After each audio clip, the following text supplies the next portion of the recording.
Hi all, potato cheesy roll and chipotle sauce. இந்த sauce ரொம்பவே ட்ரெண்டிங்கில் இருக்குது. ஸோ இது ரொம்ப ஈஸி அண்ட் பட்ஜெட் ஃப்ரெண்ட்லியான மெத்தடில் எப்படி பண்ணுறதுன்னு நம்ம பார்க்கலாம். வீட்டில் இருக்க இன்க்ரீடியன்ஸை வச்சு பண்ணுறதுனால இது ஒரு பர்ஃபெக்ட் பட்ஜெட் ஃப்ரெண்ட்லி ரெசிபி தான். 1/2 கிலோ உருளைக்கிழங்கு எடுத்துருக்கேன். 5 டேபிள் ஸ்பூன் கடலைப்பயிறு நைட்டே ஊற வச்சு வடிகட்டி எடுத்துருக்கேன். இதையும் ஆட் பண்ணிக்கலாம். ஒரு சின்ன வெங்காயம், ஒரு குட்டி பீஸ் பெருங்காய கட்டி, பெருங்காயம் பொடி இருந்துச்சுன்னா அதையும் நீங்கள் ஆட் பண்ணிக்கலாம். கரம் மசாலா 1/4 ஸ்பூன், 1/2 ஸ்பூன் சீரகத்தூள், 1 ஸ்பூன் பெப்பர், தேவையான அளவுக்கு உப்பு ஆட் பண்ணிக்கோங்க. 2 பச்சை மிளகாய் ஆட் பண்ணிவிட்டு 100 கிராம் தண்ணி ஊற்றினா போதும். 4லேருந்து 5 விசில் வச்சு எடுத்துக்கலாம். இதில் பச்சை மிளகாய் மட்டும் செப்பரேட் பண்ணிவிட்டு பேலன்ஸ் இருக்கிறது எல்லாமே நல்லா மேஷ் பண்ணிக்கலாம். வாட்டர் 100 கிராம் ஊற்றினதுனால ஈஸியாக அதிலேயே அப்சர்வ் ஆகிடுச்சு. 2 ஸ்பூன் கொத்தமல்லி, 2 ஸ்பூன் புதினா, 1/2 ஸ்பூன் லெமன் ஜூஸ் எடுத்துருக்கேன். இட்டாலியன் சீசனிங் உங்கள் வீட்டில் இருந்துச்சுன்னா நீங்கள் ஆட் பண்ணிக்கிறீங்க. ஆரிகனோ, பெசில் லீவ்ஸ் அந்த மாதிரி. இல்லைன்னா நோ இஷ்யூ, கொத்தமல்லி புதினா மட்டும் 1 ஸ்பூன் நெய் ஆட் பண்ணியிருக்கேன். அந்த மிக்சரை நீங்கள் டேஸ்ட் பண்ணி பாருங்கள். இன்கேஸ் உங்களுக்கு காரம் கம்மியாக இருந்துச்சுன்னா எக்ஸ்ட்ராவாக உப்பு இல்லை சில்லி பவுடர் அந்த மாதிரி ஆட் பண்ணிக்கோங்க. நான் 1 டேபிள் ஸ்பூன் சில்லி பவுடர் எக்ஸ்ட்ராவாக ஆட் பண்ணியிருக்கேன். இந்த இன்க்ரீடியன்ட் மட்டும் வீடியோவில் மிஸ் ஆகிடுச்சு. நல்ல ஒரு குட் பைண்டிங்காக 10 டேபிள் ஸ்பூன் கார்ன்ஃப்ளவர் இதில் ஆட் பண்ணியிருக்கேன். அப்போ தான் பொட்டேட்டோ எண்ணெயில் பிரிஞ்சு வராமல் இருக்கும். மெஷர்மெண்ட்டுக்கு 2 டேபிள் ஸ்பூன் அளவுக்கு நான் மாவு எடுத்துகிட்டு இதை நல்லா ஒரு பெரிய ரோலாக பண்ணிக்கலாம். பண்ணிவிட்டு சென்டரில் கேப் விட்டுட்டு ஸ்லைஸ் சீஸ் இருக்குல்ல, அதை நான் சிசரில் கட் பண்ணி எடுத்து இந்த மாதிரி சென்டரில் ஃபில் பண்ணுறேன்.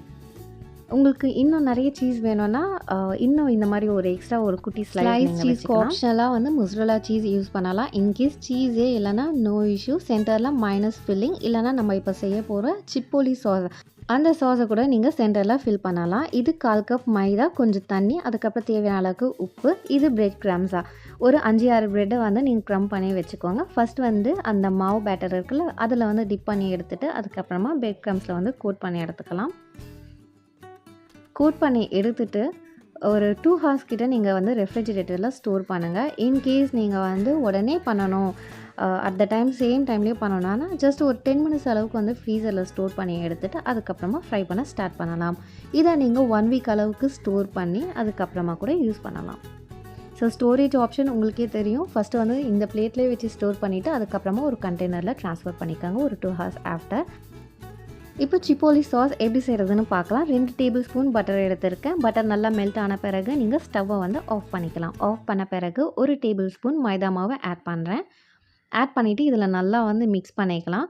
மிக்ஸ் பண்ணிவிட்டு இன்னும் ஒரு 1/2 ஸ்பூன் அளவுக்கு மைதா ஃப்ளோரை நான் இதில் ஆட் பண்ணிக்கிறேன். ஸோ இந்த மாதிரி நல்ல ஒரு ஸ்மூத் கன்சிஸ்டன்சி ஆன பிறகு அகைன் ஸ்டவ்வை நம்ம பற்ற வச்சுக்கலாம். ஒரு பெரிய கிளாஸில் பால் எடுத்திருக்கேன். இது டோட்டலி 200 ml. நான் ஸ்டார்டிங்கில் இப்போ 150 ml அளவுக்கு நான் மில்க் ஆட் பண்ணுறேன். ஆட் பண்ணிவிட்டு அந்த மிக்சரோடு சேர்த்து நல்லா மிக்ஸ் ஆகிடுச்சு. இதை லைட்டாக பக்கத்துலேயே நின்று சிம்மில் வச்சு கிளறி விட்டுக்கிட்டே இருங்க. கிளறி விட்டுட்டு 1/2 spoon pepper powder, Italian seasoning லைட்டாக ஆட் பண்ணிக்கோங்க. டோட்டலி ஆப்ஷனல் தான். தேவையான அளவுக்கு உப்பு and 1 tablespoon red chilli powder நான் ஆட் பண்ணுறேன். இது வீட்டில் அரைச்ச நார்மல் சில்லி பவுடர் தான்.